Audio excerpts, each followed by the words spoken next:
There are impressive human abilities, and then there are abilities that force you to redraw the boundary of what a human body is supposed to do. The BAJAU, a seafaring people of Southeast Asia, had spent generations living with the ocean as their workplace, their food source, and in many cases their entire physical world. Some BAJAU divers routinely descend to around 60 meters on a single breath, using little more than weights, handmade gear, and learned control. Reports tied to the 2018 Cell study describe divers spending up to 60% of their working day underwater, with dives reaching roughly 70 meters and lasting as long as 13 minutes. And that number matters because 60 meters is not a poetic detail. It is an argument. At that depth, pressure is crushing. Carbon dioxide builds, oxygen falls, the chest tightens, the diaphragm starts demanding air, and every reflex in an unadapted person begins pushing toward the surface. For most people, even imagining that descent feels wrong. For the BAJAU, it became ordinary enough to build a way of life around it. That is the first thing this story needs to establish. We are not talking about a few exceptional athletes breaking records under controlled conditions. We are talking about a population whose daily subsistence life involved repeated breath-hold dives for fish, octopus, and crustaceans. This was not a stunt. It was work. And work changes what counts as possible, because it strips away the excuse that maybe the whole thing was just a rare performance from rare individuals. But the physical feat is only half the shock. The other half is the cost. Because diving that deep is not just a matter of courage or lung capacity. Pressure attacks the ears first. If middle ear pressure is not equalized fast enough on descent, the dive becomes agony. Accounts from BAJAU communities have long described some divers deliberately rupturing their eardrums at a young age so they can tolerate repeated deep dives more easily later, even though the practice can leave many older divers hard of hearing. It is one of those details that sounds almost mythic, until you realize it fits the logic of a population shaped by underwater work. When the sea is your livelihood, even pain gets folded into training. So pause on that image for a second. Not an elite sports lab, not carbon fiber fins, not a world record attempt. A diver drops through blue water on one breath, while the body does what bodies do under severe oxygen stress. Heart rate slows, blood vessels constrict, and survival becomes a series of internal trade-offs. In humans, this is called the diving response. It is real, measurable physiology, not legend. The body starts protecting oxygen for the organs that matter most. That response exists in all of us. The question is why it seems to operate at such a different level here. For a long time, the easiest explanation was also the most comfortable one: training. Of course they can do it, researchers assumed. They started young. They practice constantly. They know the water. Their tolerance is cultural, behavioral, maybe anatomical around the lungs and chest, but still basically the result of repetition. In other words, science looked at the BAJAU and saw expertise. And to be fair, expertise is part of the story. You do not descend dozens of meters on a single breath without technique, composure, and years of adaptation through practice. But that explanation also carried a hidden assumption that the extraordinary part of BAJAU diving was visible from the outside. Watch the descent, measure the breath hold, study the behavior. The secret, surely, had to be in training, discipline, and habit. That assumption would turn out to be badly incomplete, because the most important adaptation was not in the goggles, or the spear, or the chest, or even the breath itself. It was deeper, internal, silent, easy to miss unless someone stopped watching the dive long enough to look inside the diver. Here is the strange part. The BAJAU were not hidden from science because nobody knew they could dive.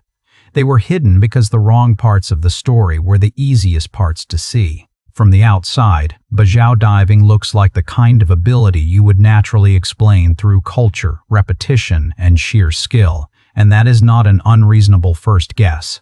This is a community shaped by the sea. The diving starts young. The techniques are learned early.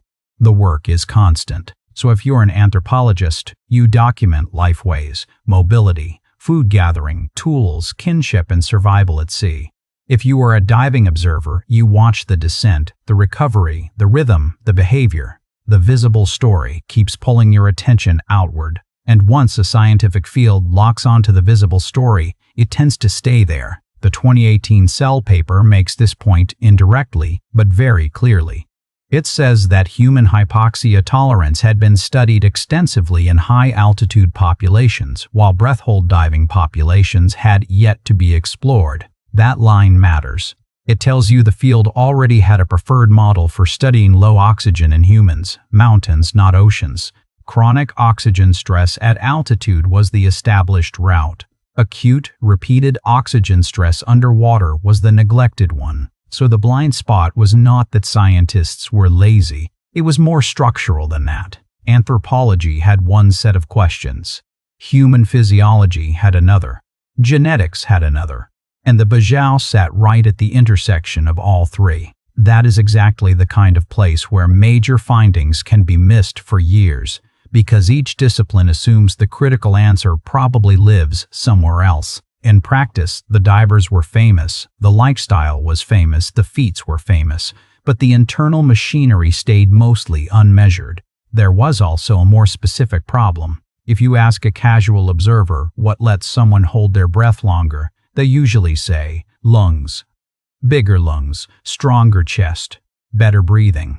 Even in Melissa Alardo's Science Friday interview, that was the intuitive setup. Surely these divers must have unusually large lungs. But that intuition points attention toward the respiratory system, not toward an organ tucked away in the abdomen that most people barely think about at all. The spleen is almost the perfect organ to overlook. It does not look dramatic. It does not define the body from the outside. And unless you bring imaging equipment into the field, you are not going to notice that one population may be carrying a very different version of it. That is what makes this chapter so important. Because before the DNA, before the gene scan, before the seal comparison, there had to be a change in perspective. Someone had to stop asking only, how do these people dive so well? And start asking a much less glamorous question, what inside the body is actually changing when this happens? That shift sounds simple. It is not. It requires crossing disciplines, rejecting the obvious explanation, and looking for adaptation where nobody was really looking. And once that question was asked, the whole mystery narrowed to a single, almost absurd field tool. A portable ultrasound machine carried into a BAJAU village to measure an organ nobody expected to become the center of the story. The breakthrough did not begin with a dramatic dive. It began with a scan. Melissa Alardo went into the field with a portable ultrasound machine and started measuring spleen size in a BAJAU community alongside a neighboring non-diving population called the Salawan. That detail is easy to glide past, but it is the hinge of the whole story, because once you stop guessing and start imaging the body directly, the romance of the mystery disappears and the anatomy has to answer for itself. And the anatomy answered loudly. On average, the BAJAU spleens were about 50% larger than the Salawan spleens. Not a tiny shift, not a statistical footnote, a difference big enough to force a completely different interpretation of what BAJAU diving ability actually is. The organ most people rarely think about turned out to be sitting in the middle of the adaptation. Now, to understand why that matters, you need one simple piece of physiology. The spleen acts like a reserve tank for red blood cells.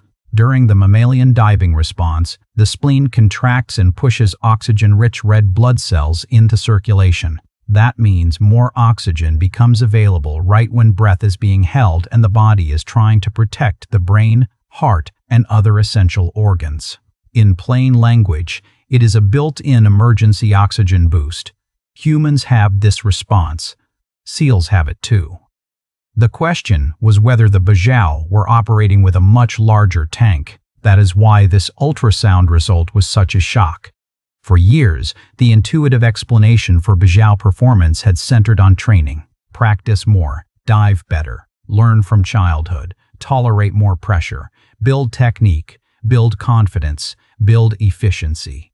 All of that still matters, but a 50% larger spleen changes the scale of the conversation. It suggests the body is not just learning to cope with diving, it may be structurally prepared for it in advance. And then came the twist that turned a fascinating observation into real evolutionary evidence.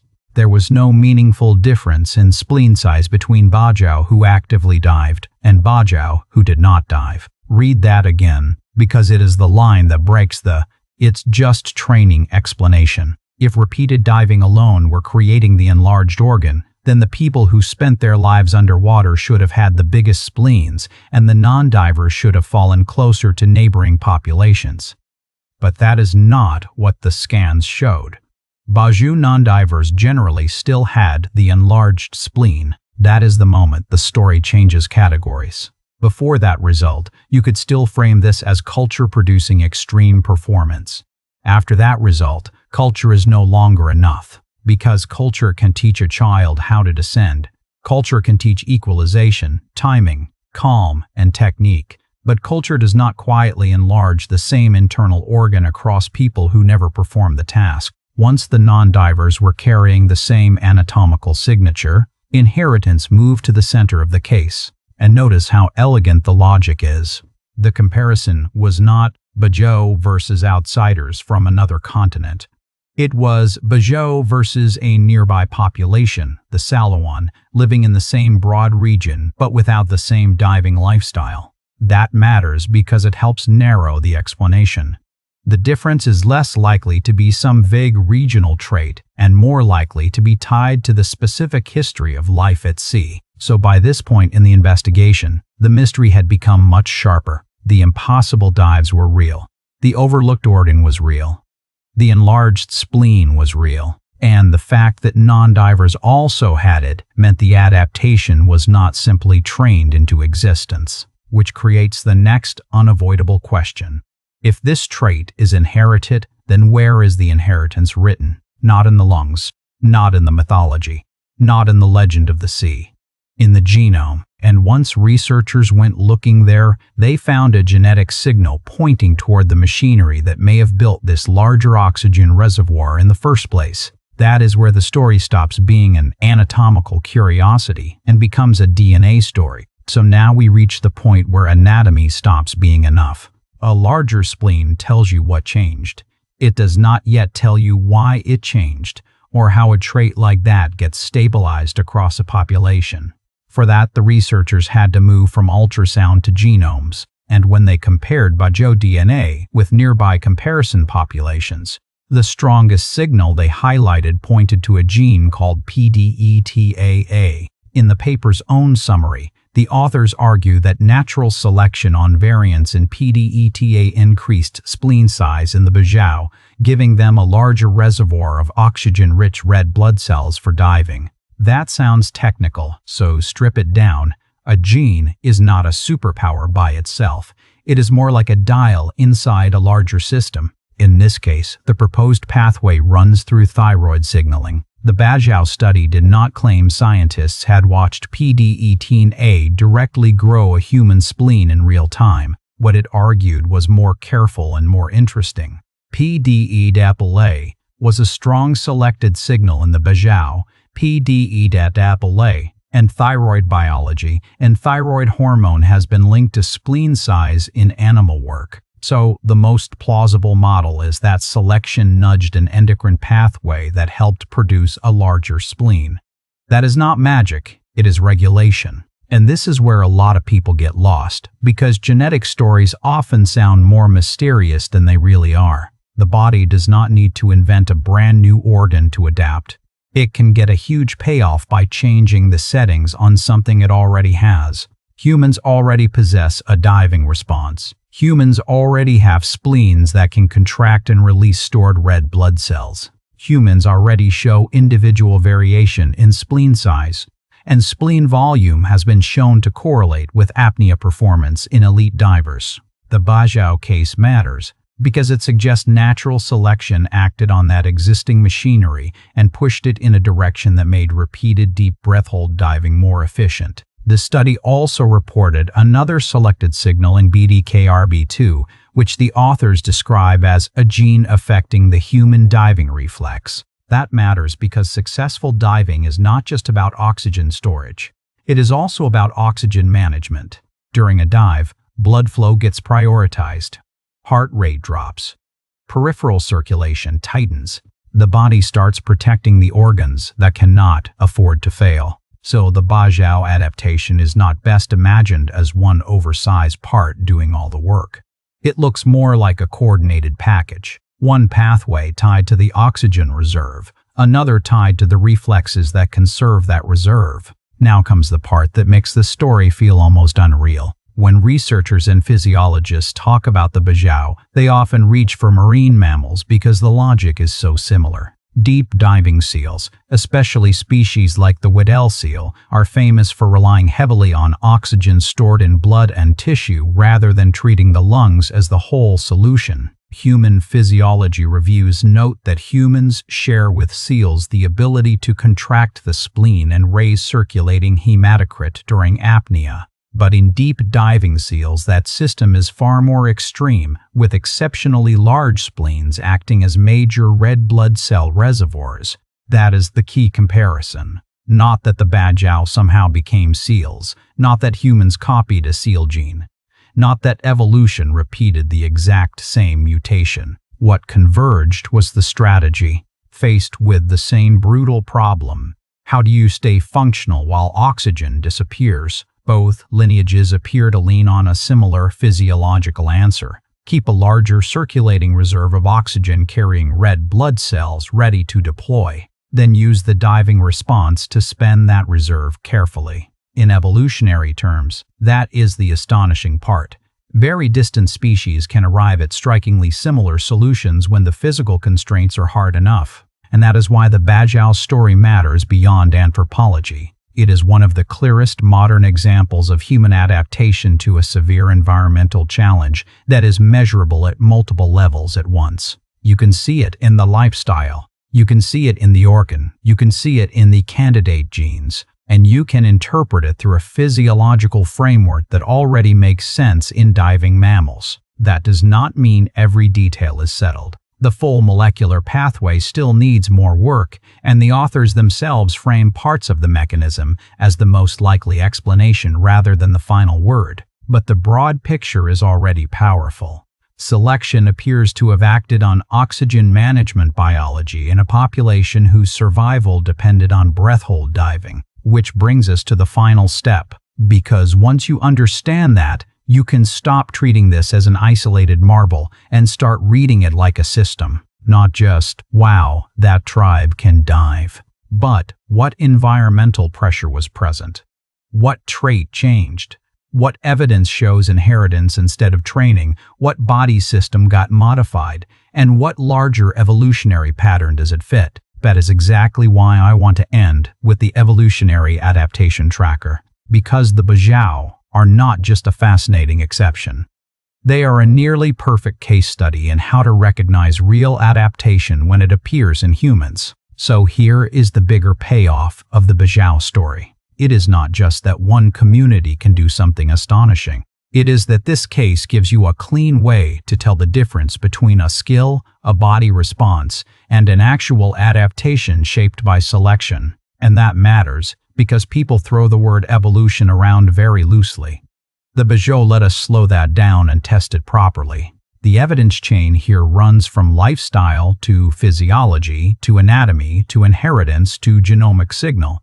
That is why this case is so unusually persuasive. So here is the evolutionary adaptation tracker. First, what is the pressure? In the BAJAU case, the pressure is not abstract. It is repeated breath-hold diving for subsistence over generations in an environment where better underwater performance has direct survival value. That gives selection something concrete to work on. Second, what is the useful trait?